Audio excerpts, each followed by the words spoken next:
ಅವನದ ಹೃದಯದಲ್ಲಿ ಅರಳಿದ ಹೂವು ಮುಂದುವರಿದ ಭಾಗ 31. ಇಶಿಕಾ ಶೌರ್ಯನ ರೂಮಿನಿಂದ ಹೊರಗೆ ಬಂದ ಕೂಡಲೇ ತನ್ನ ರೂಮ್ಗೆ ಹೋಗಿ ಬಾಗಿಲು ಹಾಕಿಕೊಂಡಳು. ಅವಳ ಮುಖದಲ್ಲಿ ವಿಜಯದ ನಗು ಮೂಡಿತ್ತು. ಕೂಡಲೇ ಮೊಬೈಲ್ ತೆಗೆದು ತನ್ನ ಪಾರ್ಟ್ನರ್ಗೆ ಕಾಲ್ ಮಾಡಿದಳು. ಅತ್ತ ಕಡೆಯಿಂದ ಕರೆ ಸ್ವೀಕರಿಸಿದ ತಕ್ಷಣ ಇಶಿಕಾ ಉತ್ಸಾಹದಿಂದ ಹೇಳಿದಳು, ಹಲೋ, ದೊಡ್ಡ ಖಜಾನಿನ ಕೈಗೆ ಸಿಕ್ಕಿದೆ. ಅವಳ ಮಾತು ಕೇಳಿ ಅವನು ನಗುತ್ತಾ, ಅದೇನು ಅಂತ ಡೈರೆಕ್ಟಾಗಿ ಹೇಳು, ಇಂಡೈರೆಕ್ಟಾಗಿ ಯಾಕೆ ಹೇಳ್ತೀಯ ಎಂದನು. ಇಶಿಕಾಳ ಮುಖದಲ್ಲಿ ಕುತಂತ್ರದ ನಗು ಮೂಡಿತು. ಶೌರ್ಯ ಲವ್ ಮಾಡ್ತಾ ಇರೋ ಹುಡುಗಿ ಮೀರನೆ. ಅತ್ತ ಕಡೆಯ ವ್ಯಕ್ತಿ ಒಂದು ಕ್ಷಣ ಮೌನವಾದನು.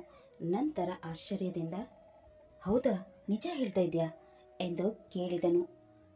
ಹೌದು, ನಿಜಾನೇ ಹೇಳ್ತಾ ಇದ್ದೀನಿ. ಈಗ ತಾನೇ ಅವನ ಡೈರಿ ಓದ್ಕೊಂಡು ಬಂದೆ. ಅದರಲ್ಲಿ ಎಲ್ಲವೂ ಬರ್ತಿದ್ದ ಎಂದಳು ಇಶಿಕಾ. ಅವಳ ಮಾತು ಕೇಳಿ ಅವನ ಮುಖದಲ್ಲೂ ನಗು ಮೂಡಿತು. ಓಹ್, ದ್ಯಾಟ್ಸ್ ಗುಡ್ ನ್ಯೂಸ್. ಇದಕ್ಕಿಂತ ಒಳ್ಳೆಯ ಅವಕಾಶ ನಮಗೆ ಸಿಗಲ್ಲ. ಈಗ ಶೌರ್ಯನನ್ನು ನಮ್ಮ ಕಡೆ ತಿರುಗಿಸಿದ್ರೆ ಸಾಕು. ರುದ್ರ ಮತ್ತು ಮೀರಾಳ್ ನಡುವೆ ದೊಡ್ಡ ಬಿರುಕು ಮೂಡಿಸ್ಬೋದು ಎಂದನು. ಇಶಿಕಾ ಕುತಂತ್ರದಿಂದ ನಕ್ಕಲು. ಅದೇ ನನ್ನ ಪ್ಲಾನು. ಶೌರ್ಯ ಮನಸ್ಸಿನಲ್ಲಿ ಹೂತು ಹೋಗಿರೋ ಪ್ರೀತಿಯನ್ನು ಮತ್ತೆ ಜೀವಂತ ಮಾಡಬೇಕು. ಅವನು ಮೀರಾಳಿಂದ ದೂರ ಇರಬೇಕಂತ ಅಂದ್ಕೊಂಡಿದ್ದಾನೆ. ಆದರೆ ನಾನು ಹಾಗೆ ಆಗಲಿ ಬಿಡಲ್ಲ. ಮತ್ತೆ ಅವಳ ಮೇಲಿನ ಪ್ರೀತಿಯನ್ನು ಹೆಚ್ಚಿಸ್ತೇನೆ ಅಂದಾಗ ಅತ್ತ ಕಡೆಯ ವ್ಯಕ್ತಿ ಒಪ್ಪಿಗೆ ಸೂಚಿಸಿದನು. ಒಮ್ಮೆ ಶೌರ್ಯ ಮತ್ತೆ ಮೀರಾಳ ಹಿಂದೆ ಹೋದರೆ ಉಳಿದ ಕೆಲಸ ಸುಲಭ. ರುದ್ರನ ಮನಸ್ಸಿನಲ್ಲಿ ಅನುಮಾನ ಹುಟ್ಟಿಸಬಹುದು. ಮೀರಾಳ ಜೀವನದಲ್ಲಿ ಸಮಸ್ಯೆ ಹುಟ್ಟಿಸಬಹುದು ಎಂದಳು. ಇಶಿಕಾ ಕಣ್ಣಲ್ಲಿ ದುಷ್ಟ ಹೊಳಪು ಮಿಂಚಿತ್ತು.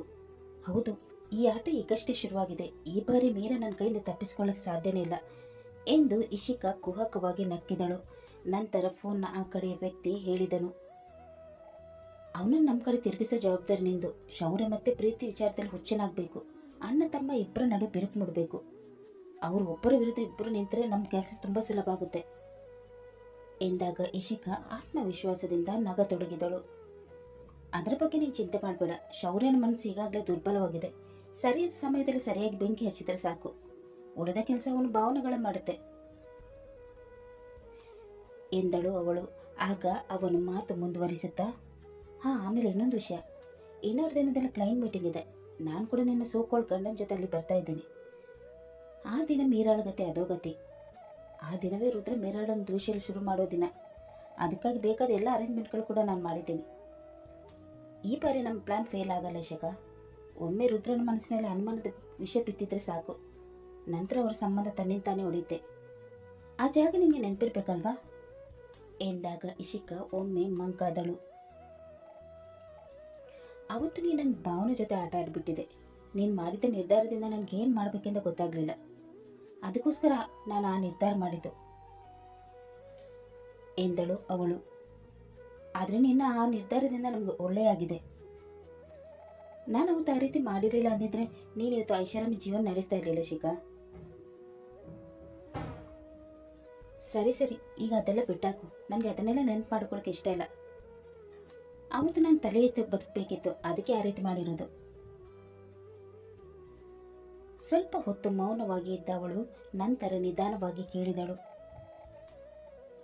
ನೀನು ನನ್ನ ಜೊತೆ ಇರ್ತೀನಿ ಅಂದ್ರೆ ನಾನು ಏನು ಮಾಡೋಕ್ಕೂ ಸಿದ್ಧ. ಆವತ್ತಿನಿಂದ ಇವತ್ತಿನವರೆಗೂ ನೀನು ಹೇಳಿದ ಮಾತನ್ನೇ ಕೇಳ್ಕೊಂಡು ಬರ್ತಾ ಇದ್ದೀನಿ.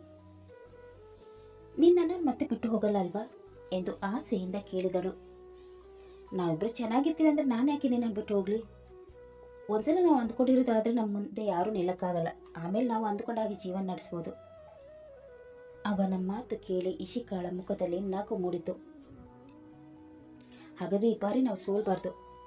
ಮೀರಾ ಮತ್ತು ರುದ್ರನ ದೂರ ಮಾಡಲೇಬೇಕು ಎಂದಳು ಅವಳು. ಖಂಡಿತ ಈ ಬಾರಿ ಆಟ ನಮ್ಮ ಕೈಯಲ್ಲಿದೆ ಎಂದು ಹೇಳಿ ಇಶಿಕಾ ಕುಹಕವಾಗಿ ನಗುತ್ತಾ ತಲೆಯಾಡಿಸಿದಳು. ಸರಿ, ನಾನು ಕಾಲ್ ಕಟ್ ಮಾಡ್ತೀನಿ. ನಾನು ಏನಾದರೂ ನಿನ್ನ ಜೊತೆ ಹೆಚ್ಚು ಹೊತ್ತು ಮಾತಾಡೋದು ನಿನ್ನ ಗಂಡ ಏನಾದರೂ ನೋಡಿದ್ರೆ ಅಷ್ಟೇ.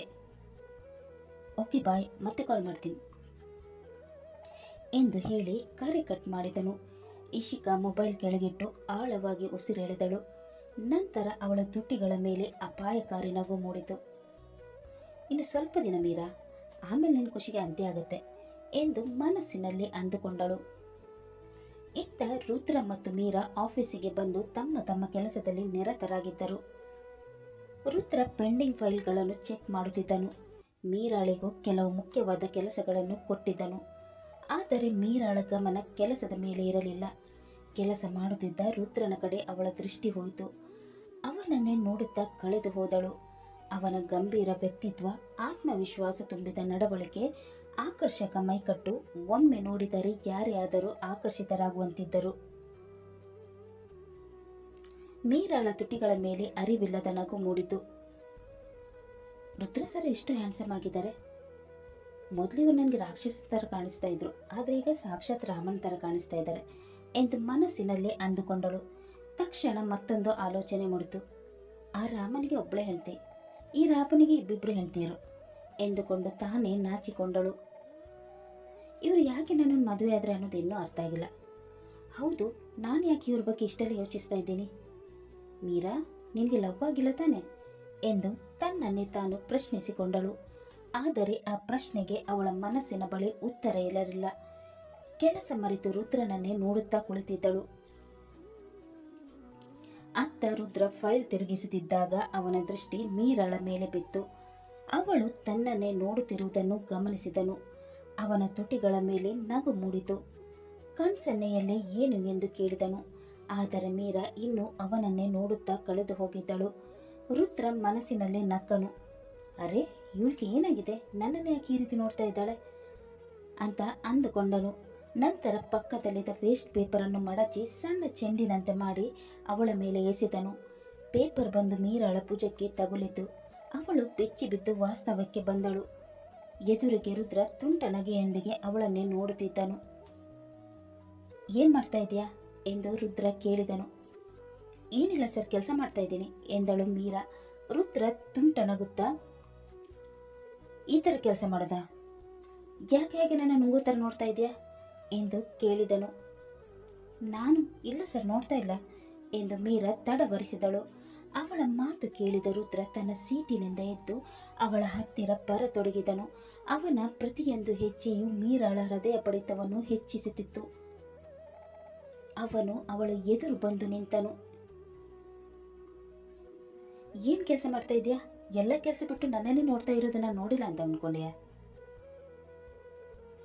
ಇಲ್ಲ ಸರ್, ಅದು ಏನು ಆಲೋಚನೆಯಲ್ಲಿ ಇದ್ದೆ, ನಿಮ್ಮನ್ನು ನೋಡ್ತಾ ಇರಲಿಲ್ಲ ಎಂದಳು. ರುದ್ರ ಅವಳ ತೀರಾ ಹತ್ತಿರ ಸರಿದನು. ಮೀರಾ ಗಾಬರಿಯಾಗಿ ಎದ್ದು ಸೈಡಿಗೆ ಹೋಗಲು ಯತ್ನಿಸಿದಳು. ಆದರೆ ರುದ್ರ ಅವಳನ್ನು ತನ್ನ ಹತ್ತಿರ ಎಳೆದುಕೊಂಡು ಅವಳ ಸೊಂಟವನ್ನು ಹಿಡಿದುಕೊಂಡನು. ನಂತರ ಅವಳ ಕಣ್ಣಲ್ಲಿ ಕಣ್ಣಿಟ್ಟು, ಹೌದಾ, ಹಾಗಾದ್ರೆ ನನ್ನ ಕಣ್ಣಲ್ಲಿ ಕಣ್ಣಿಟ್ಟು ಹೇಳು ಎಂದನು. ಮೀರಾ ನಡುಗುತ್ತಾ, ಏನ್ ಮಾಡ್ತಾ ಇದ್ದೀರಾ ಸರ್, ಇದು ಆಫೀಸ್, ಯಾರಾದ್ರೂ ಬಂದ್ರೆ ಏನ್ ಅನ್ಕೋತಾರೆ ಎಂದು ಕೇಳಿದಳು. ರುದ್ರ ನಗುತ್ತಾ, ಯಾರು ಏನು ಅನ್ಕೋತಾರೆ ಅನ್ನೋದನ್ನ ನಾನು ನೋಡ್ಕೋತೀನಿ, ಈಗ ನೀನು ನನ್ನ ಪ್ರಶ್ನೆಗೆ ಉತ್ತರ ಕೊಡು ಎಂದನು. ಉತ್ತರನೇ ಇಲ್ಲದ ಪ್ರಶ್ನೆಗಳನ್ನು ಕೇಳಿದ್ರೆ ಹೇಗೆ ಉತ್ತರ ಕೊಡೋದು ಸರ್? ಏನೇನೋ ಹೇಳಿ ನನ್ನ ಮೈಂಡ್ ಡೈವರ್ಟ್ ಮಾಡಕ್ಕೆ ನೋಡಬೇಡ, ಉತ್ತರ ನಿನ್ನಲ್ಲೇ ಇದೆ, ಬೇಗ ಹೇಳು ಎಂದು ರುದ್ರ ಅವಳನ್ನು ಕೆಣಕಿದನು. ಅವನ ಮುಖ ಅವಳ ಮುಖಕ್ಕೆ ಹತ್ತಿರವಾಗುತ್ತಿದ್ದಂತೆ ಮೀರಾಳ ಮುಖ ಕೆಂಪಾಯಿತು. ಅವನು ಇನ್ನೇನು ಅವನ ಅದರವನ್ನು ಅವಳ ಅದರದ ಹತ್ತಿರ ತರಬೇಕು. ಅಷ್ಟರಲ್ಲಿ ಬಾಗಿಲು ಸಡನ್ ಆಗಿ ಓಪನ್ ಆಯಿತು. ಬಾಗಿಲಿನ ಬಳಿ ಶೌರ್ಯ ಮತ್ತು ತಿಲಕ್ ನಿಂತಿದ್ದರು. ಅವರಿಬ್ಬರನ್ನು ನೋಡಿ ರುದ್ರ ಕೂಡಲೇ ಮೀರಾಳಿಂದ ದೂರ ಸರಿದನು. ಶೌರ್ಯನ ಮುಖ ಕ್ಷಣಾರ್ಧದಲ್ಲಿ ಬಾಡಿತು. ಅವನ ಹೃದಯಕ್ಕೆ ಮತ್ತೆ ಯಾರೋ ಗಾಯ ಮಾಡಿದಂತಾಯಿತು. ಅವನು ತಕ್ಷಣ ಅಲ್ಲಿಂದ ಹೊರಡಲು ತಿರುಗಿದನು. ಅದನ್ನು ಗಮನಿಸಿದ ರುದ್ರ, ಶೌರ್ಯ, ಬಾ ಒಳಗೆ, ಯಾಕೆ ಹಾಗೆ ಹೋಗ್ತಾ ಇದೆಯಾ ಎಂದು ಕರೆದನು. ಶೌರ್ಯ ತನ್ನ ಭಾವನೆಗಳನ್ನು ಮರೆಮಾಚುತ್ತಾ, ನನಗೇನೋ ಕೆಲಸ ನೆನಪಿಗೆ ಬಂತಣ್ಣ, ನಾನು ಆಮೇಲೆ ಬರ್ತೀನಿ ಎಂದು ಹೇಳಿ ರುದ್ರನ ಉತ್ತರಕ್ಕೂ ಕಾಯದೆ ಅಲ್ಲಿಂದ ಹೊರಟು ಹೋದನು. ಆದರೆ ತಿಲಕ್ ಮಾತ್ರ ಅಲ್ಲೇ ನಿಂತು ಒಳಗೊಳಗೆ ನಗುತ್ತಿದ್ದನು. ಅಯ್ಯೋ ದೇವ್ರೆ, ಈ ಸರ್ಗೆ ಏನಾಗಿದೆ, ಆಫೀಸಲ್ಲಿ ರೊಮ್ಯಾನ್ಸ್ ಮಾಡಕ್ಕೆ ಹೊರಟಿದ್ದಾರೆ ಎಂದು ಮನಸ್ಸಿನಲ್ಲೇ ನಗತೊಡಗಿದನು. ಕೋಲ್ಡ್ ಸಿಒ ಈಗ ಲವರ್ ಸಿಒ ಆಗಿ ಬದಲಾಗ್ತಾ ಇದ್ದಾರೆ. ಎರಡನೇ ಮದುವೆ ಆದ್ಮೇಲೆ ಫುಲ್ ರೊಮ್ಯಾಂಟಿಕ್ ಆಗಿಬಿಟ್ಟಿದ್ದಾರೆ. ಇದೇ ಥರ ಮುಂದುವರೆದ ಬೇಗನೆ ಇಡೀ ಆಫೀಸ್ಗೆ ವಿಷಯ ಗೊತ್ತಾಗ್ಬಿಡುತ್ತೆ ಎಂದುಕೊಂಡು ನಗುವನ್ನು ತಡೆದುಕೊಳ್ಳಲು ಪ್ರಯತ್ನಿಸಿದನು. ತಿಲಕ್ ಮುಖದಲ್ಲಿ ನಗು ಇರುವುದು ರುದ್ರನ ಗಮನಕ್ಕೆ ಬಂದಿತು. ಇವನೊಬ್ಬ ಯಾವಾಗಲೂ ರಾಂಗ್ ಟೈಮ್ನಲ್ಲೇ ಬರ್ತಾನೆ, ಎಂದು ಮನಸ್ಸಿನಲ್ಲಿ ಗೊಣಗಿಕೊಂಡನು. ತಿಲಕ್ ನಗುವುದನ್ನು ನೋಡಿ ಅವನ ಕೋಪ ಇನ್ನಷ್ಟು ಹೆಚ್ಚಾಯಿತು. ಏನ್ ನಗ್ತಾ ಇದೆಯಾ ಎಂದು ಗಂಭೀರವಾಗಿ ಕೇಳಿದನು. ತಿಲಕ್ ತಕ್ಷಣ ಮುಖ ಸರಿ ಮಾಡಿಕೊಂಡು ನಾನಾ ಸರ್ ಎಂದು ಕೇಳಿದನು. ನಿನ್ ಬಿಟ್ಟು ಇಲ್ಲಿ ಬೇರೆ ಯಾರಿದ್ದಾರೆ ಎಂದು ರುದ್ರ ಕಣ್ಣರಳಿಸಿದನು. ತಿಲಕ್ ಮೀರಾಳ ಕಡೆ ಬೆರಳು ತೋರಿಸಿ ಮೇಡಮ್ ಇದ್ದಾರಲ್ವ ಸರ್ ಎಂದನು. ಅಧಿಕ ಪ್ರಸಂಗಿ ತಾನು ಬೇಡ, ಯಾಕೆ ನಗ್ತಾ ಇದೆಯಾ ಹೇಳು ಎಂದು ರುದ್ರ ಗದರಿದನು. ತಿಲಕ್ ಕಷ್ಟಪಟ್ಟು ನಗುವನ್ನು ತಡೆದುಕೊಂಡು ಸರ್ ಏನೋ ಒಂದು ನೆನಪಿಗೆ ಬಂತು, ಅದಕ್ಕೆ ನಗು ಬಂತು. ಇಲ್ಲಿ ಬಂದ ಮೇಲೆ ನಿನಗೆ ನೆನಪುಗಳು ಜಾಸ್ತಿ ಆಗುತ್ತವೆ ಅಲ್ವಾ ಎಂದು ರುದ್ರ ವ್ಯಂಗ್ಯವಾಗಿ ಹೇಳಿ ತನ್ನ ಸೀಟಿನಲ್ಲಿ ಕುಳಿತನು. ಹಾಗೇನಿಲ್ಲ ಸರ್ ಎಂದು ತಿಲಕ್ ಮುಗುನಗುತ್ತಾ ಹೇಳಿದನು. ರುದ್ರ ಫೈಲ್ ಮುಚ್ಚಿ ಅವನ ಕಡೆ ನೋಡಿದನು. ನಾನು ನಿನಗೊಂದು ಕೆಲಸ ಕೊಟ್ಟಿದ್ದೆ ಅಲ್ವಾ, ಏನಾಯ್ತು? ಆ ಮಾತು ಕೇಳಿ ತಿಲಕ್ನ ಮುಖ ಗಂಭೀರವಾಯಿತು. ಸರ್, ನಿಮಗೆ ಅಟ್ಯಾಕ್ ಮಾಡಿದವರನ್ನು ಕಂಡುಹಿಡಿಯಲು ಪ್ರಯತ್ನ ಮಾಡ್ತಾ ಇದ್ದೀನಿ, ಆದರೆ ಇನ್ನೂ ಸರಿಯಾಗಿ ಕ್ಲೂ ಸಿಕ್ಕಿಲ್ಲ ಎಂದನು. ರುದ್ರನ ಹುಬ್ಬು ಗಂಟಿಕ್ಕಿತ್ತು. ಇಷ್ಟು ದಿನ ಆಯಿತು, ಇನ್ನು ಯಾವಾಗ ಫೈಂಡ್ ಔಟ್ ಮಾಡ್ತೀಯಾ?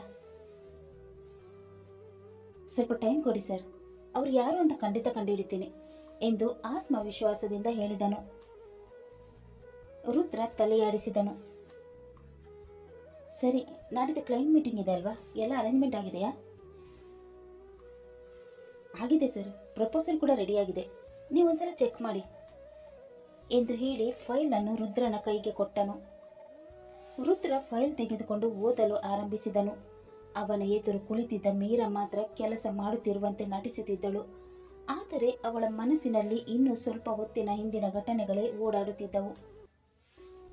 ಅವಳ ಕಣ್ಣುಗಳು ಅನಾಯಾಸವಾಗಿ ಮತ್ತೆ ರುದ್ರನ ಕಡೆ ತಿರುಗಿದವು. ಅದನ್ನು ಗಮನಿಸಿದ ತಿಲಕ್ ಮನಸ್ಸಿನಲ್ಲಿ ನಗತೊಡಗಿದನು.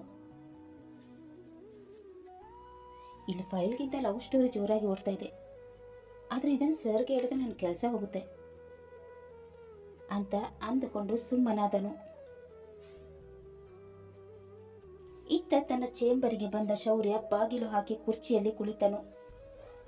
ಸ್ವಲ್ಪ ಹೊತ್ತಿನ ಹಿಂದೆ ರುದ್ರ ಮತ್ತು ಮೀರಾಳನ್ನು ಒಟ್ಟಿಗೆ ನೋಡಿದ ದೃಶ್ಯ ಅವನ ಕಣ್ಣ ಮುಂದೆ ಮರುಕಳಿಸತೊಡಗಿತು. ತಲೆಯ ಮೇಲೆ ಕೈ ಹಿಡಿದು ಕಣ್ಣು ಮುಚ್ಚಿಕೊಂಡನು. ಯಶು, ನನ್ನ ತಲೆ ಸಿಡಿತಾ ಇದೆ ಎಂದು ಗೊಣಗಿಕೊಂಡನು. ಅವರಿಬ್ರು ಗಂಡ ಹೆಂಡತಿ, ಅವರಿಬ್ರು ಜೊತೆಗಿರೋದು ಸಹಜ, ಹಾಗಿದ್ರು ನನಗೆ ಯಾಕೆ ಸಹಿಸಿಕೊಳ್ಳಕ್ಕೆ ಆಗ್ತಾ ಇಲ್ಲ ಎಂದು ತನ್ನನ್ನೇ ತಾನು ಪ್ರಶ್ನಿಸಿಕೊಂಡನು. ರುದ್ರ ಮೀರಾಳ ಸೊಂಟ ಹಿಡಿದಿದ್ದ ದೃಶ್ಯ ಮತ್ತೆ ಅವನ ಕಣ್ಣ ಮುಂದೆ ಬಂದಿತು. ಅವನ ಹೃದಯದಲ್ಲಿ ಮತ್ತೆ ನೋವು ಉಂಟಾಯಿತು. ಎಷ್ಟು ಕ್ಲೋಸ್ ಆಗ್ಬಿಟ್ರ? ಕೆಲವೇ ದಿನಗಳಿಂದ ಒಬ್ಬರ ಮುಖ ಒಬ್ರು ನೋಡ್ಕೊಳ್ಳೋದು ಇಷ್ಟಪಡ್ತಾ ಇರಲಿಲ್ಲ, ಈಗ ಒಬ್ಬರೊಬ್ಬರು ಬಿಟ್ಟು ಇರಲಾರ್ದಷ್ಟು ಹತ್ತಿರವಾಗಿಬಿಟ್ಟಿದ್ದಾರೆ ಎಂದು ಬೇಸರದಿಂದ ಅಂದುಕೊಂಡನು. ಕುರ್ಚಿಯಲ್ಲಿ ಹಿಂದೆ ವಾಲಿ ಮೇಲ್ಚಾವಣಿಯನ್ನು ನೋಡಿದನು. ನಾನು ಈಗಲೂ ಯಾಕೆ ಅವಳ ಬಗ್ಗೆ ಯೋಚಿಸ್ತಾ ಇದ್ದೀನಿ? ಅವಳು ನನ್ನ ಅಣ್ಣನ ಹೆಂಡತಿ, ಅವಳ ಖುಷಿಯಲ್ಲಿ ನನ್ನ ಖುಷಿ ಇರಬೇಕು ಎಂದು ಮನಸ್ಸಿಗೆ ಬುದ್ಧಿ ಹೇಳಿಕೊಳ್ಳಲು ಪ್ರಯತ್ನಿಸಿದನು. ಆದರೆ ಹೃದಯ ಮಾತ್ರ ಅವನ ಮಾತು ಕೇಳುತ್ತಿರಲಿಲ್ಲ. ನಾನು ಅವಳನ್ನು ಮರೆಯಬೇಕು, ಅಣ್ಣ ಮತ್ತು ಮೀರಾ ಚೆನ್ನಾಗಿರಬೇಕು, ಅದೇ ಸರಿ ಎಂದು ತನ್ನನ್ನು ತಾನೇ ಸಮಾಧಾನ ಮಾಡಿಕೊಳ್ಳತೊಡಗಿದನು. ಆದರೆ ಅವನ ಕಣ್ಣಂಚಿನಲ್ಲಿ ತಿಳಿಯದ ನೋವಿನ ಹನಿ ಮಿನುಗಿತು. ಪ್ರೀತಿ ಸಿಗದೇ ಇರ್ಬೋದು, ಆದರೆ ಪ್ರೀತಿಸಿದವಳನ್ನು ಬೇರೆಯವ್ರ ಜೊತೆ ನೋಡೋ ನೋವು ಮಾತ್ರ ತುಂಬ ಕಷ್ಟ ಎಂದು ಮನಸ್ಸಿನಲ್ಲೇ ಕೊರಗಿದನು. ಅದೇ ಸಮಯದಲ್ಲಿ ಅವನಿಗೆ ಗೊತ್ತಿರಲಿಲ್ಲ, ಅವನ ನೋವನ್ನೇ ಆಯುಧವಾಗಿ ಬಳಸಿಕೊಳ್ಳಲು ಇಶಿಕಾ ಮತ್ತು ಅವಳ ಪಾರ್ಟ್ನರ್ ಸಿದ್ಧತೆ ನಡೆಸುತ್ತಿದ್ದಾರೆ ಎಂದು. ಕಥೆ ಮುಂದುವರಿಯುವುದು. ಮೀರಾಳಿಗೂ ರುದ್ರನ ಮೇಲೆ ಪ್ರೀತಿಯಾಗಿದೆಯಾ? ರುದ್ರನ ಹತ್ತಿರ ಬಂದಾಗ ಯಾಕೆ ಅವಳ ಹೃದಯ ಬಡಿತ ಜೋರಾಗುತ್ತಿದೆ? ಶೌರ್ಯ ತನ್ನ ಪ್ರೀತಿಯನ್ನು ಮನಸ್ಸಿನಲ್ಲೇ ಹೂತು ಬಿಡುತ್ತಾನ? ಇಶಿಕಾ ಮತ್ತು ಅವಳ ಪಾರ್ಟ್ನರ್ ಹಾಕಿರುವ ಅಪಾಯಕರ ಪ್ಲಾನ್ ಏನು? ಕ್ಲೈಂಟ್ ಮೀಟಿಂಗ್ ದಿನ ಮೀರಾಳ ಜೀವನದಲ್ಲಿ ಯಾವ ಬಿರುಗಾಳಿ ಎದ್ದೇಳಲಿದೆ? ರುದ್ರ ಮೀರಾಳನ್ನು ನಂಬುತ್ತಾನಾ ಅಥವಾ ದ್ವೇಷಿಸಲು ಶುರು ಮಾಡುತ್ತಾನಾ? ಈ ಎಲ್ಲ ಪ್ರಶ್ನೆಗಳಿಗೆ ಉತ್ತರ ತಿಳಿಯಲು ಮುಂದಿನ ಸಂಚಿಕೆಯನ್ನು ತಪ್ಪದೆ ಓದಿ. ಅಲ್ಲಿ ತನಕ ಈ ಕಥೆ ನಿಮಗೆ ಇಷ್ಟವಾದಲ್ಲಿ ಲೈಕ್ ಮಾಡಿ, ಶೇರ್ ಮಾಡಿ ಮತ್ತು ಸಬ್ಸ್ಕ್ರೈಬ್ ಮಾಡೋದನ್ನು ಮಾತ್ರ ಮರಿಬೇಡಿ. ಹಾಗೆ ಕಥೆ ಹೇಗಿದೆ ಅಂತ ಕಮೆಂಟ್ ಬಾಕ್ಸಲ್ಲಿ ತಿಳಿಸಿ. ಮುಂದಿನ ಸಂಚಿಕೆಯಲ್ಲಿ ಮತ್ತೆ ಭೇಟಿಯಾಗೋಣ. ಧನ್ಯವಾದಗಳು.